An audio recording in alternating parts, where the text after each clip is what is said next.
Glambitious. Glambitious Talk Show. Hello everyone, I am Lillie Mae and welcome to another episode of the Glambitious Talk Show. We're here in Atlanta and I am so excited to introduce you to another dynamic woman in business, a woman visionary, Dr. Ellis. Go ahead and introduce yourself. Hello, I'm so excited and honored to be on the Glambitious show in person. I'm so excited to be in Atlanta, but I'm Dr. Shawneya Ellis, or Dr. Ellis, and I am the owner of many organizations and businesses, which we'll talk about, but I'm just glad to be here on the show today. Fantastic. So it's 2026. Of the many businesses that you participate in, like which business is getting most of your attention this season? So I would say the Healing Center and Shawneya Ellis Publishing, because at the beginning of the year, people are trying to release their projects for their books. They're trying to establish a base for just making momentum around those stories that they have. So then my Healing Center organization is always something, like every single month. So those would be the two that are getting the most attention. Fantastic. Tell us more about the Healing Center, what inspired you to create it, and how it serves women. Right. So the Healing Center is an organization that serves survivors of sexual assault, and we serve the community. So with it, I got started because of my own story. When I was younger, I had a lot of different childhood experiences, such as abuse and just going through phases of my life that I didn't know myself, phases of my life where I felt like in order to be loved, I had to do certain things that weren't necessarily me. So with that, I wanted to create a space for individuals who still needed healing, who needed to be empowered, to sit down and say, okay, I need to stop just going day by day and pushing my experiences to the back burner. I need to heal. One thing in particular, I had a family member that called like 3 a.m. and they were in the hospital. When I got there, I didn't recognize them. And the care that they got it made me feel bad. And then afterwards, I asked them that they follow back up. Did a domestic violence coordinator reach out to you? Did someone, even regarding your sexual assault, did they reach out to you? And they were like, they treated me like I was a number. And then the perpetrator was in the waiting area. Oh my God. So all of that, in light of the things that I had went through as well, it just made me think about the fact that a lot of times survivors don't really feel like they have a voice, and they just want to move past the situation and not think about it, but it eventually comes up in other areas. So that's what really pushed me to launch that in 2023. Wow, that is very important and very impactful work. To someone that might be enduring something of that nature, what is one thing you would tell them right now? I would say, one, do not play the role of it'll go away, or I just have to be strong, or, everybody has been through this. I'm not just someone that's been through it. Like, nobody's going to believe me. Nobody's going to understand. But when you take on those thoughts, it pushes you back further because you feel like I'm okay, but really you're not, because it comes out in different areas. You can be triggered by something. So what I would say to that is reach out to individuals or organizations that will provide free resources, because I hear that a lot. Well, I don't have insurance, or my insurance won't cover it. There are things out there and organizations out there that will help you, but you have to make the first step by admitting that you need the help. Absolutely, absolutely. And there's so many areas of life that women need help outside of that, in their business, with the vision that they have and their purpose. So you're helping people publish as well. Tell us about that work. Yeah, so that is like one of the things that I love to do. Oftentimes, women feel like, I don't even want to just say women and men, they feel like, okay, my story is like everybody else. What makes my story so important that I should write it? But your story is the key to unlock somebody else's destiny. So you have to push past how you feel and just get to it. Or some people say, well, this person's in my story. I don't want to offend. I don't want them to be angry with me.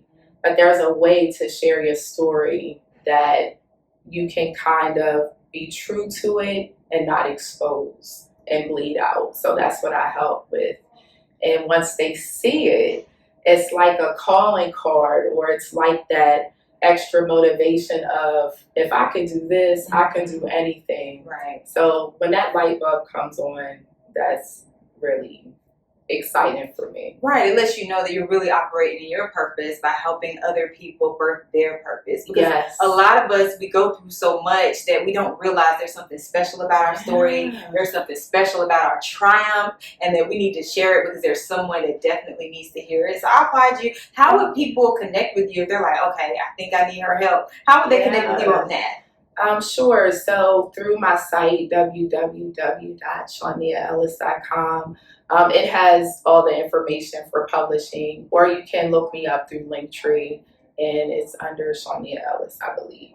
Fantastic, fantastic. So if you've been thinking about it, this could be your aha moment to connect with someone that's going to walk you through the steps of birthing your book. Now, what else do you want people to know about Dr. Ellis in 2026?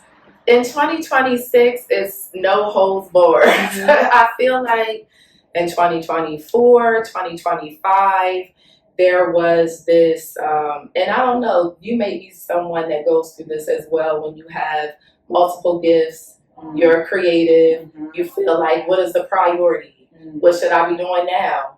And sometimes it can bring you in a place of just sitting still and not moving out on anything. I know for me, ministry was the first thing that, it still is a priority, but I have learned you can still pursue your dream and work in ministry. So with that being said, I will be doing books, brunches, pop-up books and brunches in 2026. And this is to help authors or aspiring authors to learn how to write a book from A to Z. Even those that write books, sometimes they don't have all the ingredients to it, but they have powerful stories. And then there will be some production things, which I'm excited about.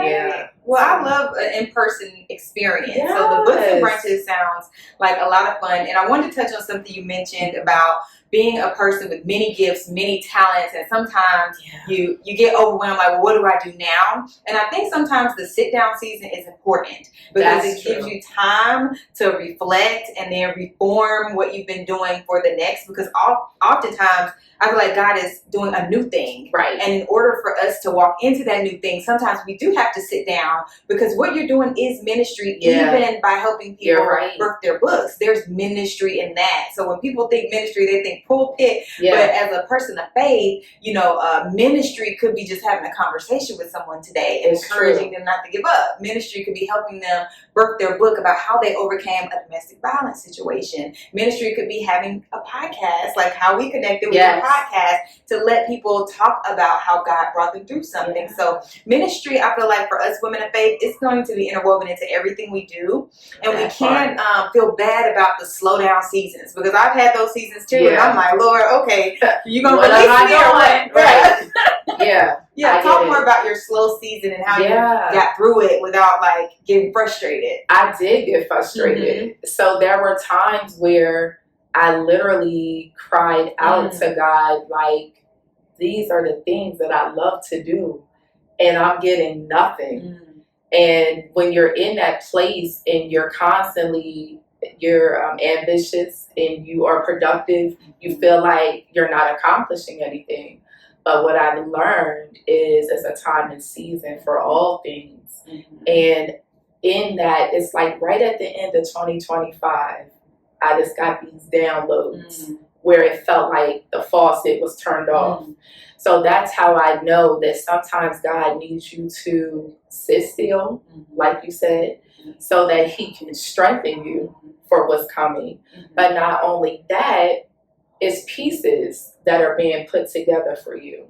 And it's things that I had to learn that prepared me for what is coming in 2026. So how I handled it, I prayed. I didn't go ahead of God, because sometimes we think, oh, I'm going to make this happen. Okay, go ahead. It's going to be a shipwreck, but you did it. So I learned you have to be obedient in those seasons and just trust the process. And it's okay. Like, nothing's lacking.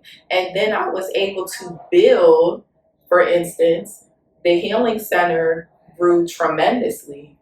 Like, when we first started, we had 3 people. Now I can't even explain it because I sat still and worked on that.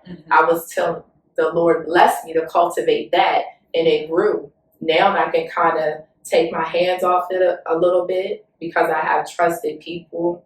So that baby is walking. Now it's time to wake up the other ones. They're just sleeping. Now you got to wake them back up. Right. One thing I learned in my season of rest or sitting down or sitting still is that God can do more with me sitting down than I can in my own strength running real fast. And I was under this illusion that it was Lillie's brilliance and Lillie's smarts that got her as far as she did. And then God said, oh, let me show you. Let me tell you who really was handling these. It was actually me. It was my favorite and my grace, right? And once I learned, like, oh, it wasn't that I'm so smart. It wasn't that I'm so charming. It was your favor and your grace that propelled me in my business. Once I humbled myself and learned, like, from which my help really comes from, now when I have to sit still, I'm not so anxious because I'm like, oh, well, if God wants me to sit still, he can make something happen tomorrow. He can give me a call from Netflix tomorrow. He can give me a client tomorrow that wants to invest in my business. And so he can do more with me sitting still than I could ever do when I'm running fast. And so, you know, that's something I feel like is so important for us to learn and to really, like you said, flow with God. And what I call it is flowing with the pace of grace. Whatever God is allowing you to endure right now is his grace. So if it's a rest season, it's his grace, your grace for rest. If it's a learning season, your grace to learn. If it's your acceleration season, your grace for acceleration. So flow with the pace of grace and never get ahead of God, because girl, Lord knows I was always trying, like, but I've been sitting for months, Lord. Yes. And you have the knowledge of what to do. Because I can tell somebody, I'll give you a strategy for something. In fact, sit down with me. I'll tell you in 10 minutes and you'll be well on your way. But sometimes it's all about, well, all the time, it's all about God's timing. Period. And the thing that I love about him, and you said something that was powerful, humility.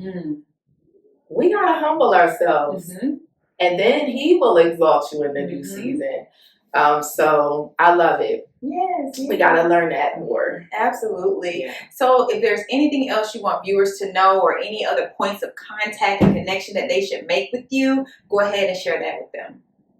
I would say what I want viewers to know is just to be on the lookout for 2026 and 2027.